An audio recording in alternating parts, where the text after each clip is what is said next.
TAT pass કરેલા ભાવિ ગુરુજનો કે જેઓ કાયમી શિક્ષક બનવા માટે આતુર છે, કાયમી શિક્ષકની ભરતી પ્રક્રિયા ક્રમિક થવાની છે, એટલે મેરિટ નીચું ચોક્કસ જશે. ટેટ 1 ટેટ 2 માટે જૂની મેરિટ પદ્ધતિ અનુસાર ભરતી થવાની છે, એટલે કે 50% શૈક્ષણિક મેરિટ અને 50% ટેટ 2નો સ્કોર. હવે ટાટ માટે તો કે ભાઈ TAT secondary, TAT higher secondary દ્વિસ્તરીય પરીક્ષા યોજાણી હતી અને મુખ્ય પરીક્ષાના મેરિટને આધારે જ્ઞાન સહાયકની ભરતી કરવામાં આવી, TAT secondary, TAT higher secondary પર. હવે જે ભરતી છે એ શિક્ષણ સહાયકની છે, કાયમી ભરતી છે. તો એ અન્વયે કઈ રીતે ભરતી કરશે?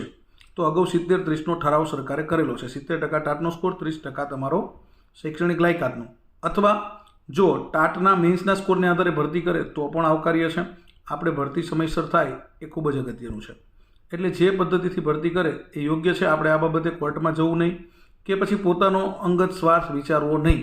બરાબર, સરકારશ્રી દ્વારા જે નિર્ણય લેવામાં આવશે એ ખૂબ જ યોગ્ય છે. ભરતી સત્વરે થાય, ઝડપથી થાય એ જ અગત્યનું છે. જય હિન્દ, જય ભારત, જય જય ગરવી.